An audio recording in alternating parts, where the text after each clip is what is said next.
Top of the morning, top of the morning. It is a Caitlin Clark Indiana Fever game day, and you know what that means. Come on, guys, say it with me. Say it with me. Clark Show, baby. We are about to be in for an all-out Clark Show. She's about to put on another dominant MVP performance versus the Toronto Tempo, who haven't been able to win a game since the middle of July. This team is garbage, and we need to make sure that we take out the trash. Caitlin Clark, fresh off the Player of the Week, about to win the MVP. Indiana Fever going on a run. They just destroyed Miss Mebound. I can't make a layup that vomit all over herself. The locker room erupted before the final buzzer even sounded. Stephanie White stood frozen on the sideline as Caitlin Clark visibly waved off the bench, completely taking over the offense in direct defiance of the coaching staff. It was a boiling point that nobody saw coming. The tactical interference was meant to slow down the pace, but Caitlin wasn't having any of it. She snatched control of the floor, refusing to let sideline micromanagement derail what is shaping up to be an undeniable MVP campaign. To the game breakdown, I just got to show you this, okay?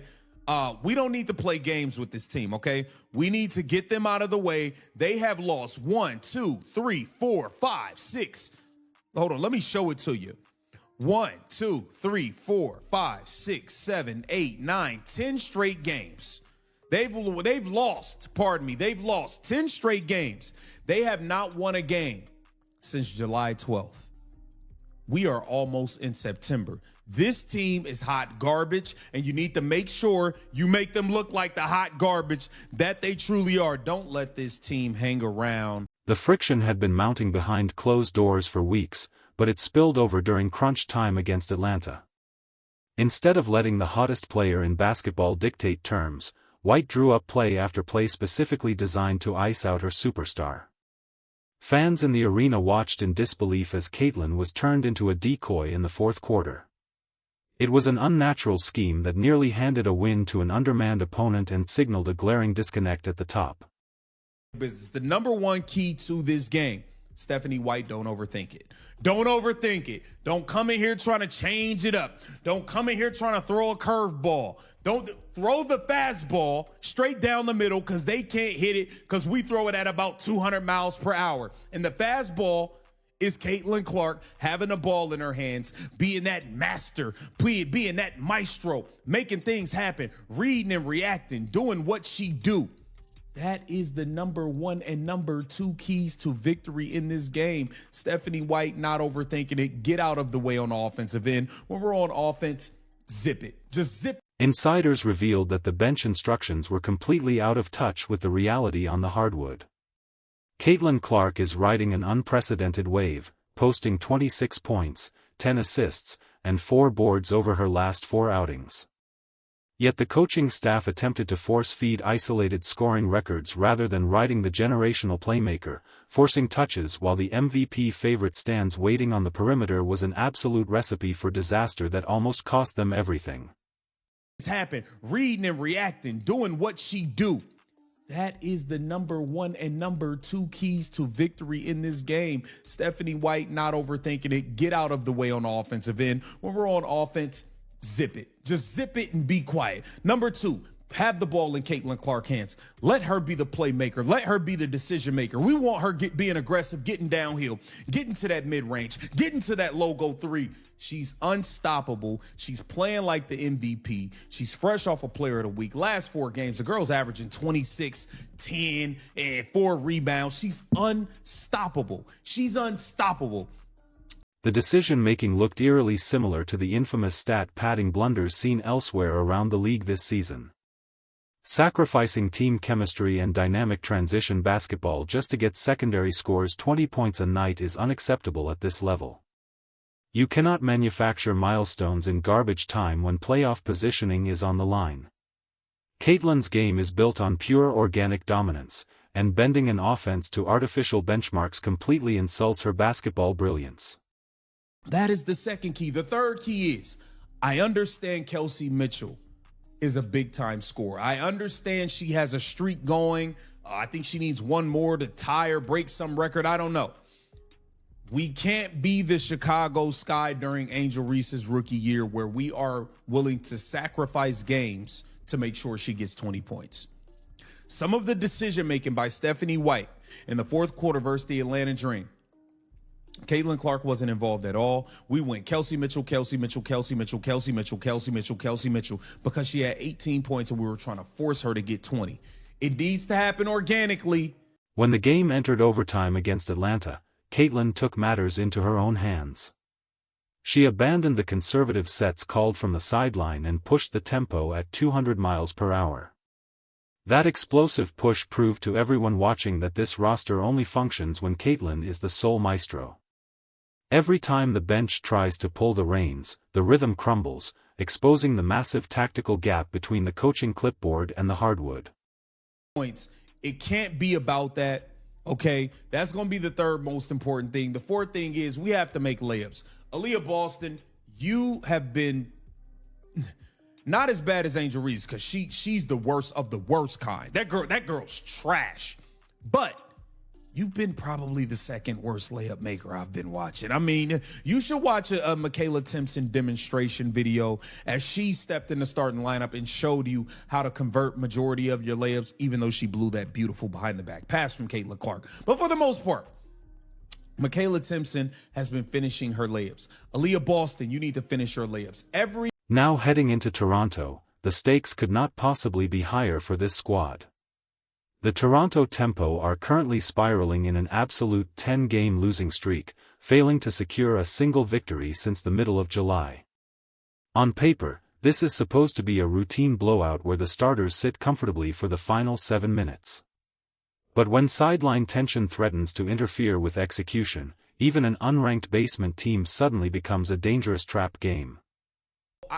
I don't even know if you're playable anymore. It seems like I feel bad. I love Lexi. 6 Lexi Halls out there. The girl is everywhere, but it seems like all of your confidence on the floor has been zapped from you. You literally play the first 3.5 minutes and then you don't play again until the second half. I don't know what's going on, but you need to make your layups. Everybody needs to make their layups. Caitlin Clark has so many assists left on the table from you guys just literally smoking layups left and right. Aaliyah Boston missing bunnies left and right.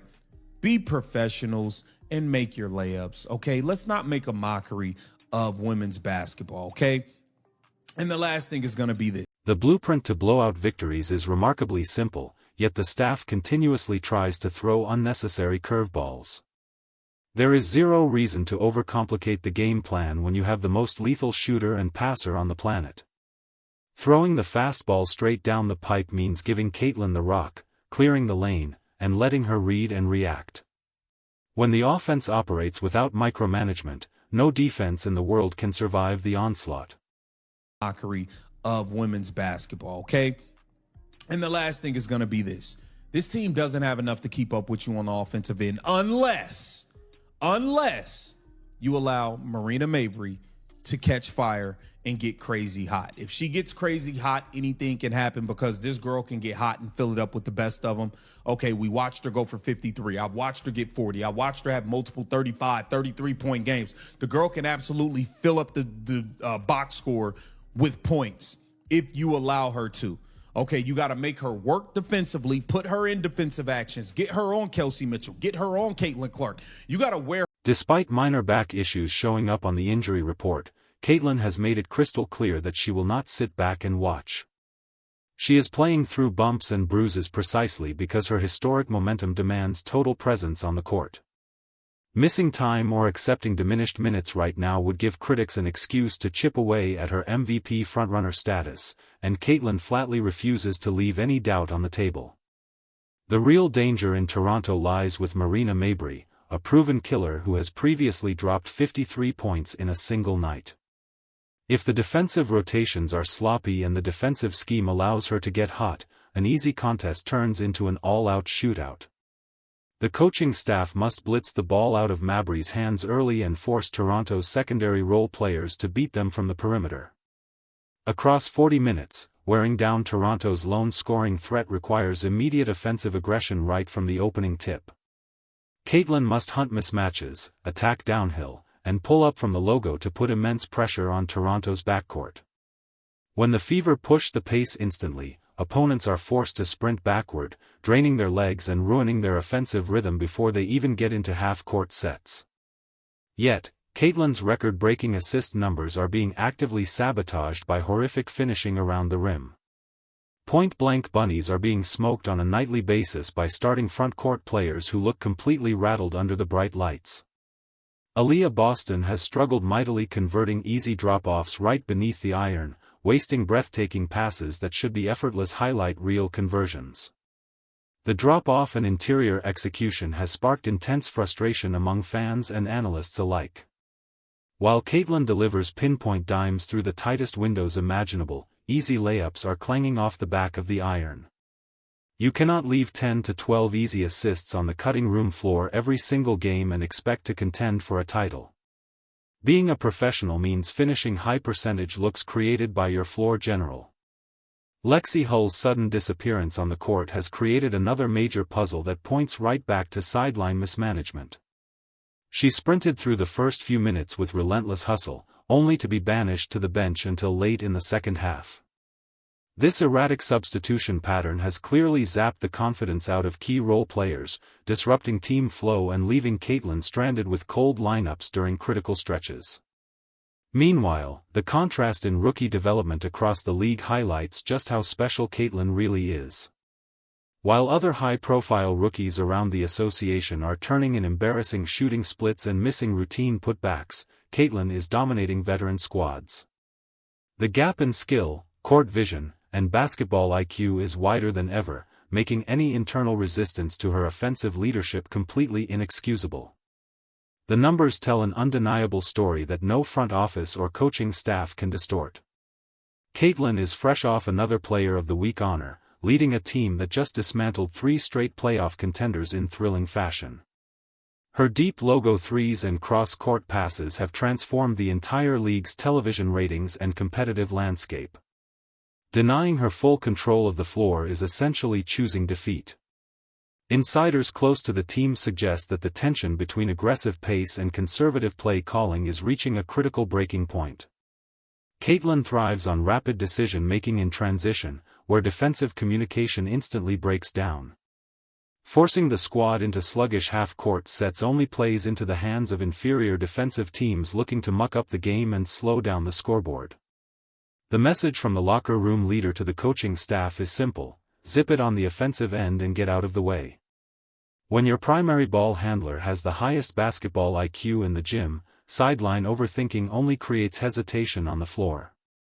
Caitlin needs the green light to pull from 35 feet, orchestrate the break, and exploit every defensive weakness without looking over her shoulder. Kelsey Mitchell's scoring ability remains a vital secondary weapon, but it must function within the organic flow of the offense.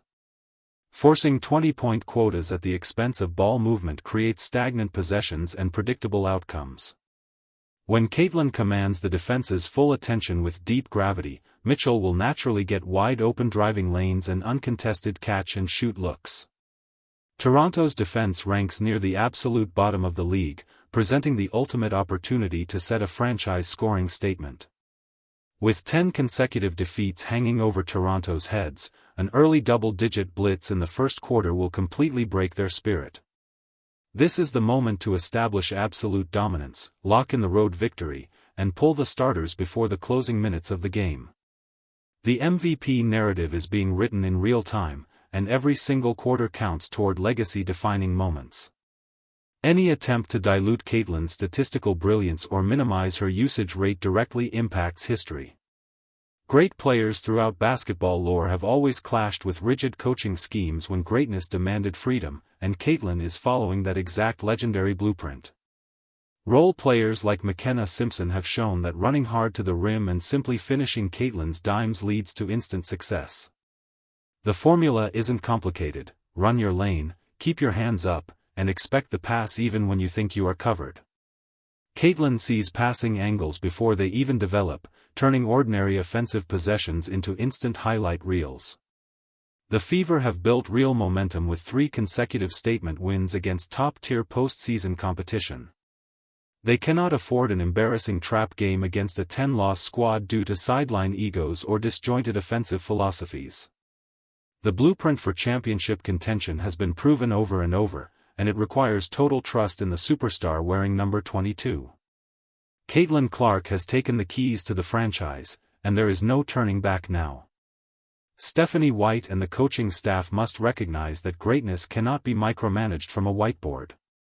When you possess a once-in-a-generation talent on the brink of an MVP trophy, your only job is to clear the runway, silence the noise, and let the Caitlin Clark show take flight to historic heights.